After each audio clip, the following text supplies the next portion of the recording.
മഹാരാഷ്ട്രയിലെ തദ്ദേശ സ്വയംഭരണ തെരഞ്ഞെടുപ്പിൽ മഹായുതി സഖ്യം വമ്പിച്ച അട്ടിമറി വിജയം നേടിയിരിക്കുന്നു. പക്ഷേ വിജയത്തിന് പിന്നിൽ പ്രവർത്തിച്ചത് ജനവിധിയല്ല, മറിച്ച് കൃത്യമായി ആസൂത്രണം ചെയ്ത ഭരണകൂട തന്ത്രങ്ങളാണെന്ന ഗൗരവകരമായ ആരോപണമാണ് ഇപ്പോൾ ഉയരുന്നത്. സംസ്ഥാനത്തെ മുനിസിപ്പൽ കൌൺസിലുകളിലും നഗരപഞ്ചായത്തുകളിലും നടന്ന തെരഞ്ഞെടുപ്പുകളിൽ 68 സീറ്റുകളിലാണ് മഹായുതി സ്ഥാനാർത്ഥികൾ എതിരില്ലാതെ തെരഞ്ഞെടുക്കപ്പെട്ടത്. ജനാധിപത്യ രാജ്യത്ത് ജനങ്ങൾ വോട്ട് രേഖപ്പെടുത്തുന്നതിന് മുൻപേ വിജയികളെ നിശ്ചയിച്ച രീതിയിലുള്ള നടപടികളാണ് സംസ്ഥാനത്ത് ഉണ്ടായത്. അതുകൊണ്ട് തന്നെ ഇതിനെതിരെ ശക്തമായ പ്രതിഷേധങ്ങൾ രാജ്യത്തുടനീളം തുടങ്ങിക്കഴിഞ്ഞു.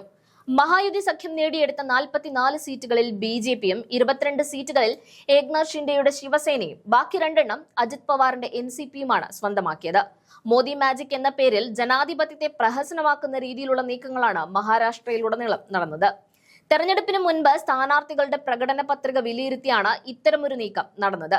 സ്ഥാനാർത്ഥികളുടെ പത്രികാ പരിശോധനയിൽ പ്രതിപക്ഷമായ മഹാവികാസ് അഘാഡിയിലെ സ്ഥാനാർത്ഥികളുടെയും സ്വതന്ത്രരുടെയും പത്രികകൾ റിട്ടേണിംഗ് ഓഫീസർമാർ ഒന്നുപോലും വിടാതെ കൂട്ടത്തോടെ തള്ളുകയായിരുന്നു.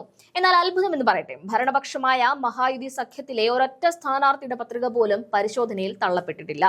സാങ്കേതിക കാരണങ്ങൾ ചൂണ്ടിക്കാട്ടി പ്രതിപക്ഷത്തിന് മത്സരിക്കാൻ പോലും അവസരം നൽകാതെ ഭരണപക്ഷം എതിരില്ലാത്ത വിജയം ഉറപ്പിക്കുകയായിരുന്നു. 2024 ലോക്സഭാ തെരഞ്ഞെടുപ്പിൽ സൂറത്തിലും ഗാന്ധിനഗറിലും ഉണ്ടായ അതേ അട്ടിമറി തന്ത്രങ്ങൾ തന്നെയാണ് മഹാരാഷ്ട്രയിലെ ഗ്രാമങ്ങളിലെ തെരഞ്ഞെടുപ്പുകളിലും പയറ്റിയിട്ടുള്ളത്. കമ്മീഷൻ അടക്കം കൂട്ടുനിൽക്കുന്ന ഈ അട്ടിമറിക്കെതിരെ രാജ് താക്കറെയുടെ മഹാരാഷ്ട്ര നവനിർമ്മാൺ സേന രംഗത്തെത്തിയിട്ടുണ്ട്.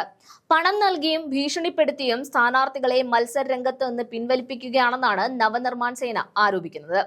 ഈ നീതികേടിനെതിരെ പ്രതിപക്ഷ പാർട്ടികൾ ബോംബെ ഹൈക്കോടതിയെ സമീപിച്ചിട്ടുണ്ട്.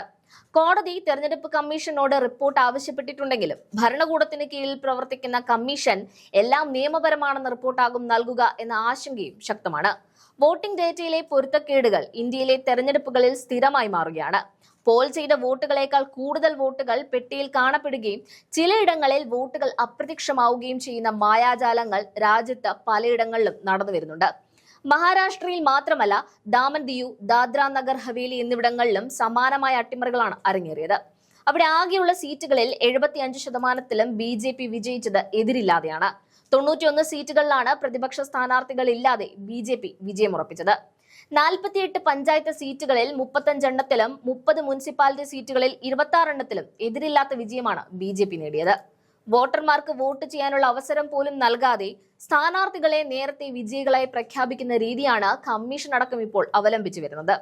കേന്ദ്രഭരണ പ്രദേശങ്ങൾ ഒരു വെള്ളരിക്ക പട്ടണമാക്കിയെടുക്കാനുള്ള ശ്രമമാണ് മോദി ഗവൺമെന്റ് നടത്തിക്കൊണ്ടിരിക്കുന്നത്. ഈ വരുന്ന ജനുവരി 25-ന് മഹാരാഷ്ട്രയിൽ മുനിസിപ്പൽ കോർപ്പറേഷൻ തെരഞ്ഞെടുപ്പ് നടക്കാൻ പോവുകയാണ്.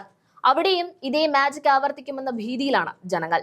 പ്രതിപക്ഷത്തിന്റെ പത്രികകൾ തിരഞ്ഞുപിടിച്ച് തള്ളിക്കളയുന്ന ഈ രീതി ജനാധിപത്യത്തിന്റെ മരണമണിയാണ് മുഴക്കുന്നത്. പ്രതിപക്ഷമടക്കം മഹാരാഷ്ട്രയിലെ അട്ടിമറിക്കെതിരെ കോടതിയെ സമീപിച്ച സാഹചര്യത്തിൽ കമ്മീഷനെതിരെ നടപടി ഉണ്ടാകുമെന്ന് ഉറപ്പാണ്. തെരഞ്ഞെടുപ്പുമായി ബന്ധപ്പെട്ട നിരവധിയായ ആരോപണങ്ങളാണ് കമ്മീഷനെതിരെയും ബി.ജെ.പിക്കെതിരെയും രാജ്യത്തിന്റെ പല കോണുകളിൽ ഉണ്ടായിക്കൊണ്ടിരിക്കുന്നത്. ഇ.വി.എം ഉപയോഗിച്ച് തിരിമറി നടത്തി പിടിക്കപ്പെട്ടുവെന്നായപ്പോൾ പുതിയ അടവുമായി വിശ്വഗുരുവും സംഘവും ഇറങ്ങിയ കാഴ്ചയാണ് മഹാരാഷ്ട്രയിൽ കാണാൻ കഴിഞ്ഞത്. ഭരണകൂടം മെഷീനുകളെയും ഉദ്യോഗസ്ഥരെയും ഉപയോഗിച്ച് ജനവിധിയെ അട്ടിമറിക്കുമ്പോൾ അതിനെതിരെ ശക്തമായ ജനകീയ പ്രതിരോധം രാജ്യത്ത് രൂപപ്പെട്ടു കഴിഞ്ഞിട്ടുണ്ട്. തെരഞ്ഞെടുപ്പ് കമ്മീഷന്റെ നിഷ്പക്ഷത പൂർണ്ണമായും ചോദ്യം ചെയ്യപ്പെടുന്ന സാഹചര്യത്തിലേക്കാണ് മഹാരാഷ്ട്രയിലെ ഈ കണക്കുകൾ വിരൽ ചൂണ്ടുന്നത്. കോടതിയുടെ പരിഗണനയിലിരിക്കുന്ന ഈ പരാതികളിൽ എന്ത് തീരുമാനമുണ്ടാകും എന്നത് വരാനിരിക്കുന്ന നിയമസഭാ തെരഞ്ഞെടുപ്പുകളെ ബാധിക്കും. എതിർ സ്ഥാനാർത്ഥികളെ നിയമവിരുദ്ധമായി മത്സരരംഗത്ത് നിന്ന് മാറ്റിക്കൊണ്ട് നേടിയ ഈ വിജയങ്ങളെക്കുറിച്ച് ദേശീയ തലത്തിൽ തന്നെ വലിയ ചർച്ചകൾ ആരംഭിച്ചു കഴിഞ്ഞു.